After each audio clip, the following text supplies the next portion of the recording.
Welcome to today's Triple Z.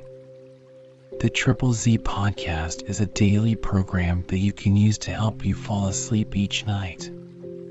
Just turn down the volume, lay back, relax, and enjoy as you fall asleep. The Last of the Mohicans is a historical novel by James Fenimore Cooper, first published in 1826. It is the second book of the Leatherstocking Tales pentalogy and the best known. The story is set in 1757 during the French and Indian War, the 7 Years' War, when France and Great Britain battle for control of North America. The novel is known for its detailed description of wilderness and frontier life, and for its exploration of the cultural conflict between the European settlers and the native tribes of North America. It also features themes of heroism, love, and tragedy, and a moving exploration of the eventual fate of the native tribes. If you enjoy our program, please be sure to write us a review on your podcast platform and share us with a friend. You both might sleep just a little better at night. Our website is Triple Z, that's 3zs.media. You can also like and share our content on Facebook or our Instagram account ZZZ Media Podcast. Music for today's episode was provided by Gaia's Symphony on Apple Music. Chapter 25. Snug, have you the lion's part written? Pray you, if it be, give it me, for I am slow of study. Quince, you may do it extempore, for it is nothing but roaring. Midsummer Night's Dream. There was a strange blending of the ridiculous with that which was solemn in this scene. The beast still continued its rolling and apparently untiring movements, though its ludicrous attempt to imitate the melody of David ceased the instant the latter abandoned the field.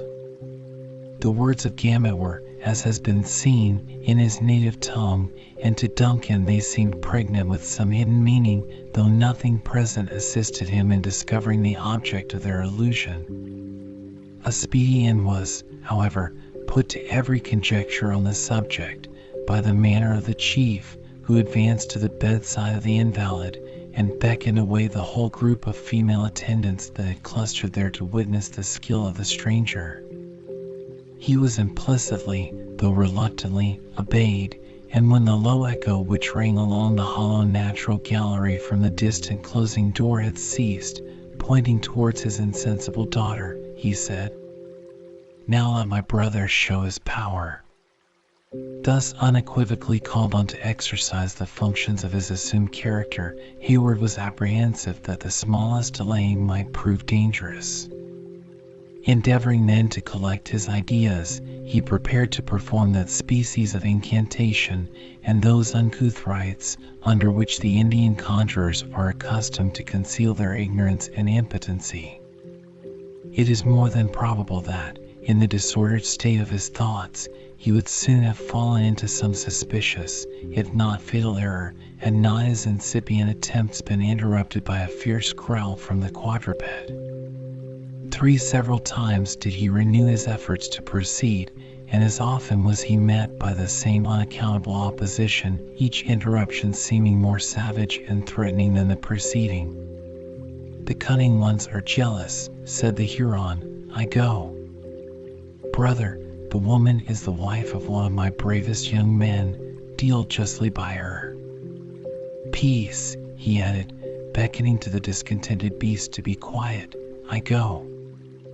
The chief was as good as his word, and Duncan now found himself alone in that wild and desolate abode, with the helpless invalid and the fierce and dangerous brute. The latter listened to the movements of the Indian with that air of sagacity that a bear is known to possess, until another echo announced that he had also left the cavern, when it turned and came waddling up to Duncan, before whom it seated itself in its natural attitude, erect like a man. The youth looked anxiously about him for some weapon with which he might make a resistance against the attack he now seriously expected. It seemed, however, as if the humor of the animal had suddenly changed. Instead of continuing its discontented growls or manifesting any further signs of anger, the whole of its shaggy body shook violently, as if agitated by some strange internal convulsion. The huge and unwieldy talons pawed stupidly about the grinning muzzle, and while Hayward kept his eyes riveted on its movements with jealous watchfulness, the grim head fell on one side, and in its place appeared the honest, sturdy countenance of the scout, who was indulging from the bottom of his soul in his own peculiar expression of merriment. "Hist!" said the wary woodsman, interrupting Hayward's exclamation of surprise. "The varlets are about the place, and any sounds that are not natural to witchcraft would bring them back upon us in a body. Tell me the meaning of this masquerade, and why you have attempted so desperate an adventure." "Oh, reason and calculation are often outdone by accident," returned the scout. "But as a story should always commence at the beginning, I will tell you the whole in order.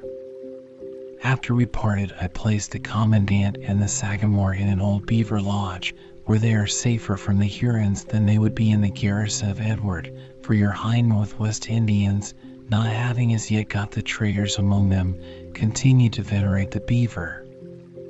After which Uncas and I pushed for the other encampment, as was agreed. Have you seen the lad?" "To my great grief. He is captive, and condemned to die at the rising of the sun." "I had misgivings that such would be his fate," resumed the scout in a less confident and joyous tone.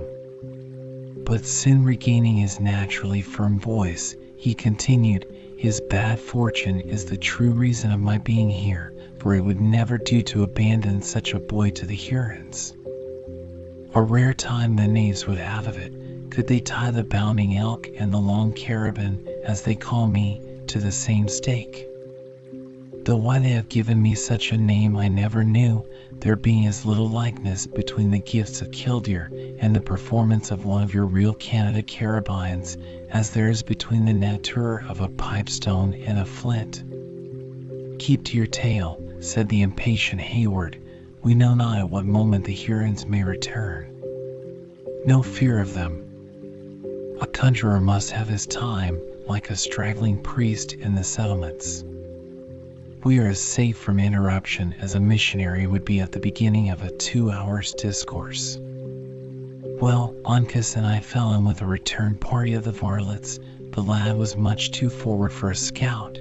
Nay, for that matter, being of hot blood, he was not so much to blame, and, after all, one of the Hurons proved a coward, and in fleeing led him into an ambushment.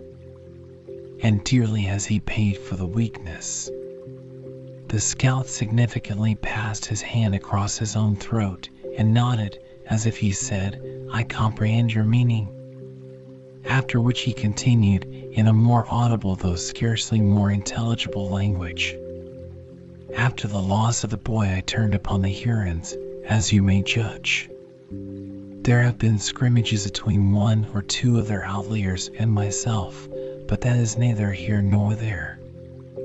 So, after I had shot the imps, I got in pretty nigh to the lodges without further commotion.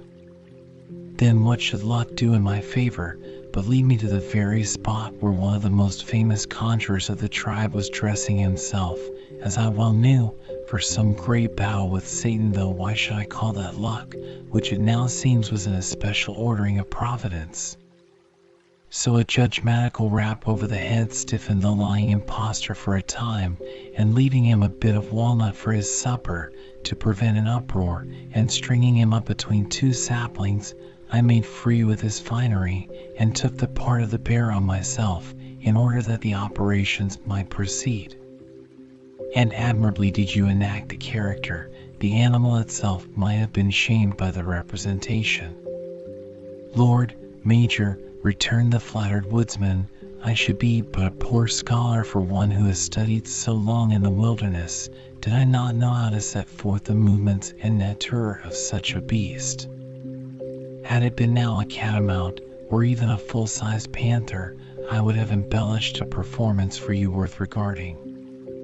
But it is no such marvelous feat to exhibit the feats of so dull a beast, though, for that matter too, a bear may be overacted. Yes, it is not every imitator that knows nature may be outdone easier than she is equaled.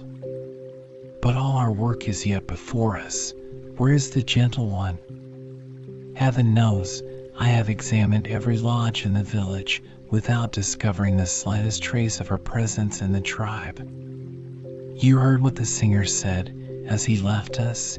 She is at hand and expects you? I have been compelled to believe he alluded to this unhappy woman.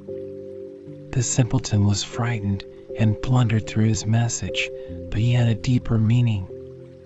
Here are walls enough to separate the whole settlement. A bear ought to climb, therefore will I take a look above them. There may be honey pots hid in these rocks, and I am a beast, you know, that has a hankering for the sweets. The scout looked behind him, laughing at his own conceit, while he clambered up the partition, imitating, as he went, the clumsy motions of the beast he represented. But the instant the summit was gained, he made a gesture for silence and slid down with the utmost precipitation. She is here, he whispered, and by that door you will find her. I would have spoken a word of comfort to the afflicted soul, but the sight of such a monster might upset her reason. Though for that matter, Major, you are none of the most inviting yourself in your paint. Duncan, who had already sprung eagerly forward, drew instantly back on hearing these discouraging words. Am I, then, so very revolting? He demanded, with an air of chagrin. You might not startle a wolf or turn the Royal Americans from a charge, but I have seen the time when you had a better favored look. Your street countenances are not ill-judged of by the squaws, but young women of white blood give the preference to their own color. See, he added, pointing to a place where the water trickled from a rock, forming a little crystal spring before it found an issue through the adjacent crevices. You may easily get rid of the Sagamore's daub, and when you come back I will try my hand at a new embellishment. It's as common for a conjurer to alter his paint as for a buck in the settlements to change his finery. The deliberate woodsman had little occasion to hunt for arguments to enforce his advice. He was yet speaking when Duncan availed himself of the water. In a moment every frightful or offensive mark was obliterated, and the youth appeared again in the lineaments with which he had been gifted by nature. Thus prepared for an interview with his mistress, he took a hasty leave of his companion and disappeared through the indicated passage. The scout witnessed his departure with complacency, nodding his head after him and muttering his good wishes, after which he very coolly set about an examination of the state of the larder among the Hurons, the cavern, among other purposes, being used as a receptacle for the fruits of their hunts. Duncan had no other guide than a distant glimmering light, which served, however, the office of a polar star to the lover. By its aid he was enabled to enter the haven of his hopes, which was merely another apartment of the cavern that had been solely appropriated to the safekeeping of so important a prisoner as a daughter of the commandant of William Henry. It was profusely strewed with the plunder of that unlucky fortress. In the midst of this confusion he found her he sought, pale, anxious, and terrified, but lovely. David had prepared her for such a visit. Duncan, she exclaimed in a voice that seemed to tremble at the sounds created by itself. Alice, he answered, leaping carelessly among trunks, boxes, arms, and furniture until he stood at her side. I knew that you would never desert me, she said, looking up with a momentary glow on her otherwise dejected countenance. But you are alone. Grateful as it is to be thus remembered, I could wish to think you are not entirely alone. Duncan, observing that she trembled in a manner which betrayed her inability to stand, gently induced her to be seated, while he recounted those leading incidents which it has been our task to record. Alice listened with breathless interest, and though the young man touched lightly on the sorrows of the stricken father, taking care, however, not to wound the self-love of his auditor, the tears ran as freely down the cheeks of the daughter as though she had never wept before. The soothing tenderness of Duncan, however, soon quieted the first burst of her emotions, and she then heard him to the close with undivided attention, if not with composure. "And now, Alice," he added, "you will see how much is still expected of you. By the assistance of our experienced and invaluable friend, the scout, we may find our way from this savage people, but you will have to exert your utmost fortitude. Remember that you fly to the arms of your venerable parent, and how much his happiness, as well as your own, depends on those exertions. Can I do otherwise for a father who has done so much for me?" "And for me too," continued the youth, gently pressing the hand he held in both his own. The look of innocence and surprise which he received in return convinced Duncan of the necessity of being more explicit. "This is neither the place nor the occasion to detain you with selfish wishes," he added, "but what heart loaded like mine would not wish to cast its burden? They say misery is the closest of all ties. Our common suffering in your behalf left but little to be explained between your father and myself. And dearest Cora, Duncan, surely Cora was not forgotten?" "Not forgotten. No, regretted, as woman was seldom mourned before. Your venerable father knew no difference between his children, but I, Alice, you will not be offended when I say that to me her worth was in a degree obscured. "Then you knew not the merit of my sister," said Alice, withdrawing her hand. "Of you she ever speaks as of one who is her nearest friend." "I would gladly believe her such," returned Duncan, hastily. "I could wish her to be even more, but with you, Alice, I have the permission of your father to aspire to a still nearer and dearer tie."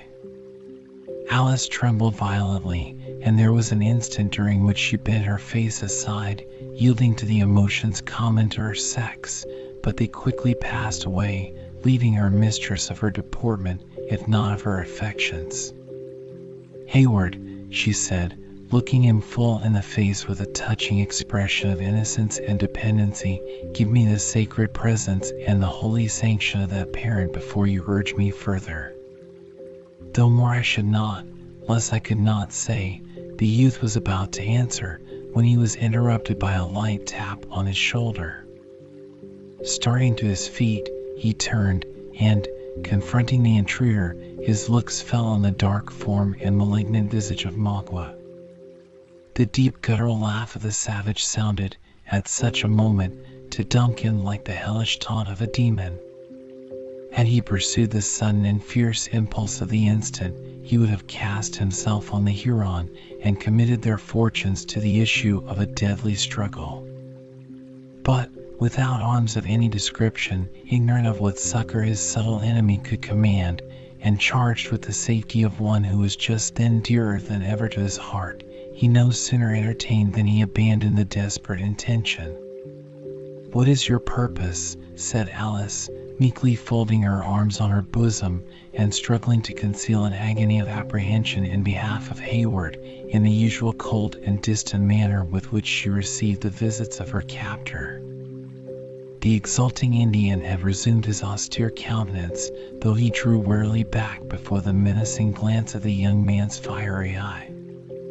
He regarded both his captives for a moment with a steady look, and then, stepping aside, he dropped a log of wood across a door different from that by which Duncan had entered. The latter now comprehended the manner of his surprise, and believing himself irretrievably lost, he drew Alice to his bosom, and stood prepared to meet a fate which he hardly regretted, since it was to be suffered in such company. But Magua meditated no immediate violence. His first measures were very evidently taken to secure his new captive, nor did he even bestow a second glance at the motionless forms in the center of the cavern until he had completely cut off every hope of retreat through the private outlet he had himself used. He was watched in all his movements by Hayward, who, however, remained firm, still folding the fragile form of Alice to his heart, at once too proud and too hopeless to ask favor of an enemy so often foiled. When Magua had effected his object, he approached his prisoners and said in English, "The palefaces trap the cunning beavers, but the redskins know how to take the young geese." "Huron, do your worst," exclaimed the excited Hayward, forgetful that a double stake was involved in his life. "You and your vengeance are alike despised." "Will the white man speak these words at the stake?" asked Magua, manifesting, at the same time, how little faith he had in the other's resolution by the sneer that accompanied his words. "Here, singly to your face, or in the presence of your nation." "Lou Renard Subtle is a great chief," returned the Indian. "He will go and bring his young men to see how bravely a paleface can laugh at the tortures." He turned away while speaking, and was about to leave the place through the avenue by which Duncan had approached, when a growl caught his ear and caused him to hesitate. The figure of the bear appeared in the door, where it sat, rolling from side to side in its customary restlessness. Magua, like the father of the sick woman, eyed it keenly for a moment, as if to ascertain its character. He was far above the more vulgar superstitions of his tribe, and so soon as he recognized the well-known attire of the conjurer, he prepared to pass it in cool contempt. But a louder and more threatening growl caused him again to pause. Then he seemed as if suddenly resolved to trifle no longer, and moved resolutely forward. The mimic animal, which had advanced a little, retired slowly in his front, until it arrived again at the pass, when rearing on its hinder legs it beat the air with its paws, in the manner practiced by its brutal prototype. "Fool!" exclaimed the chief in Huron, "go play with the children and squaws, leave men to their wisdom." He once more endeavored to pass the supposed empiric, scorning even the parade of threatening to use the knife or tomahawk that was pendant from his belt. Suddenly the beast extended its arms, or rather legs, and enclosed him in a grasp that might have vied with the far-famed power of the bear's hug itself. Hayward had watched the whole procedure, on the part of Hawkeye, with breathless interest. At first he relinquished his hold of Alice, then he caught up a thong of buckskin, which had been used around some bundle, and when he beheld his enemy with his two arms pinned to his side by the iron muscles of the scout, he rushed upon him and effectually secured them there. Arms, legs, and feet were encircled in 20 folds of the thong in less time than we have taken to record the circumstance. When the formidable Huron was completely pinioned, the scout released his hold, and Duncan laid his enemy on his back, utterly helpless. Throughout the whole of this sudden and extraordinary operation, Magua, though he had struggled violently until assured he was in the hands of one whose nerves were far better strung than his own, had not uttered the slightest exclamation. But when Hawkeye, by way of making a summary explanation of his conduct, removed the shaggy jaws of the beast, and exposed his own rugged and earnest countenance to the gaze of the Huron, the philosophy of the latter was so far mastered as to permit him to utter the never-failing, "You!" "Aye, you've found your tongue," said his undisturbed conqueror. "Now, in order that you shall not use it to our ruin, I must make free to stop your mouth." As there was no time to be lost, the scout immediately set about effecting so necessary a precaution, and when he had gagged the Indian, his enemy might safely have been considered as hors de combat. "By what place did the imp enter?" asked the industrious scout, when his work was ended. "Not a soul has passed my way since you left me." Duncan pointed out the door by which Mavo had come and which now presented too many obstacles to a quick retreat. "Bring on the gentle one, then," continued his friend. "We must make a push for the woods by the other outlet." "'Tis impossible," said Duncan. "Fear has overcome her, and she is helpless." "Alice, my sweet, my own Alice, arouse yourself. Now is the moment to fly." "'Tis in vain." She hears, but is unable to follow. "Go, noble and worthy friend, save yourself, and lead me to my fate." "Every trail has its end, and every calamity brings its lesson," returned the scout. "There, wrap her in them Indian cloths. Conceal all of her little form. Nay, that foot has no fellow in the wilderness, it will betray her. All, every part. Now take her in your arms, and follow. Leave the rest to me." Duncan, as may be gathered from the words of his companion, was eagerly obeying, and as the other finished speaking, he took the light person of Alice in his arms and followed on the footsteps of the scout. They found the sick woman as they had left her, still alone, and passed swiftly on by the natural gallery to the place of entrance. As they approached the little door of bark, a murmur of voices without announced that the friends and relatives of the invalid were gathered about the place, patiently awaiting a summons to re-enter. "If I open my lips to speak," Hawkeye whispered, "my English, which is the genuine tongue of a white skin, will tell the varlets that an enemy is among them. You must give him your jargon, Major, and say that we have shut the evil spirit in the cave and are taking the woman to the woods in order to find strengthening roots. Practice all your cunning, for it is a lawful undertaking." The door opened a little, as if one without was listening to the proceedings within, and compelled the scout to cease his directions. A fierce growl repelled the eavesdropper, and then the scout boldly threw open the covering of bark and left the place, enacting the character of the bear as he proceeded. Duncan kept close at his heels, and so found himself in the center of a cluster of 20 anxious relatives and friends.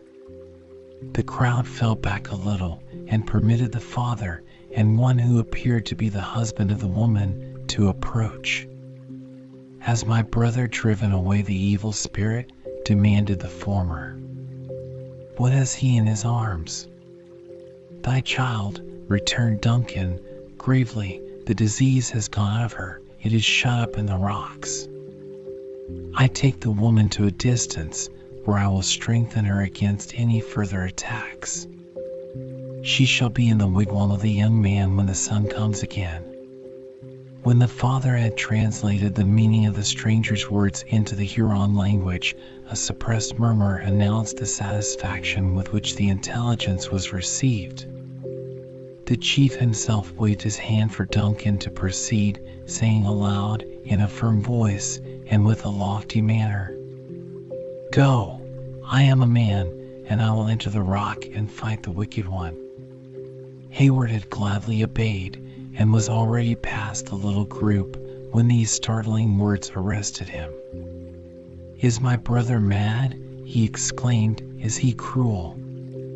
He will meet the disease, and it will enter him, or he will drive out the disease, and it will chase his daughter into the woods. No, let my children wait without, and if the spirit appears, beat him down with clubs. He is cunning, and will bury himself in the mountain when he sees how many are ready to fight him." This singular warning had the desired effect.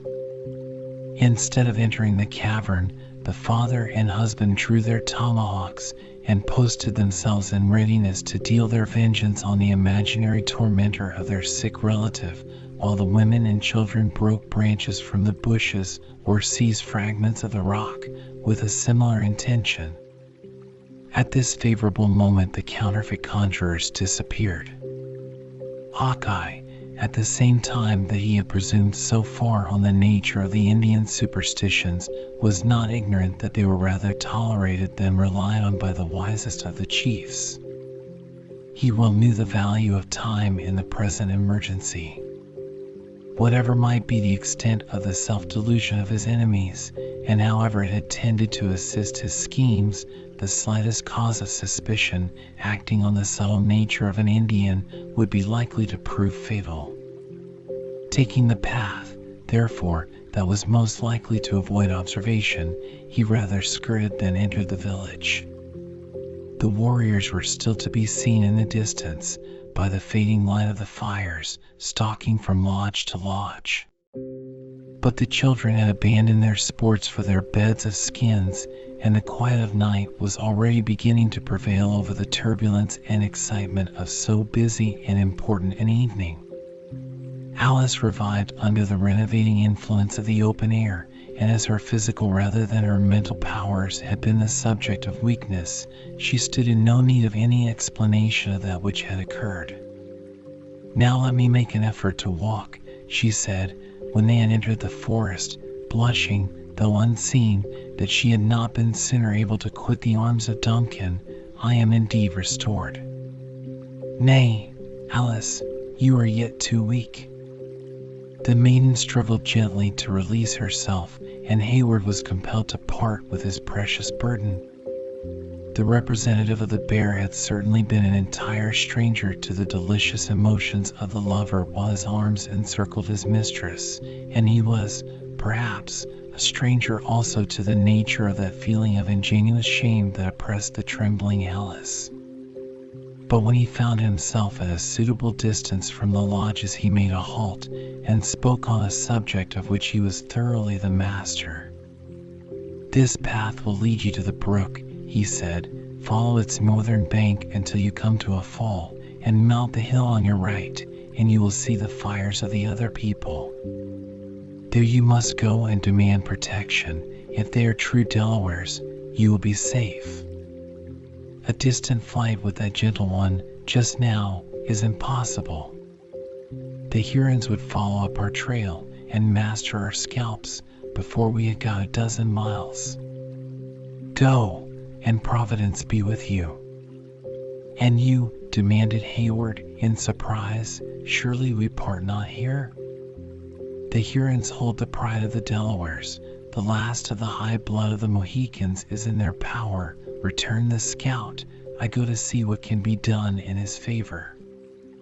"Had they mastered your scalp, Major, a knave should have fallen for every hair it held, as I promised. But if the young Sagamore is to be led to the stake, the Indians shall see also how a man without a cross can die." Not in the least offended with the decided preference that the sturdy woodsman gave to one who might, in some degree, be called the child of his adoption, Duncan still continued to urge such reasons against so desperate an effort as presented themselves. He was aided by Alice, who mingled her entreaties with those of Hayward that he would abandon a resolution that promised so much danger with so little hope of success. Their eloquence and ingenuity were expended in vain. The scout heard them attentively, but impatiently, and finally closed the discussion by answering in a tone that instantly silenced Alice, while it told Hayward how fruitless any further remonstrances would be. "I have heard," he said, "that there is a feeling in youth which binds man to woman closer than the father is tied to the son. It may be so.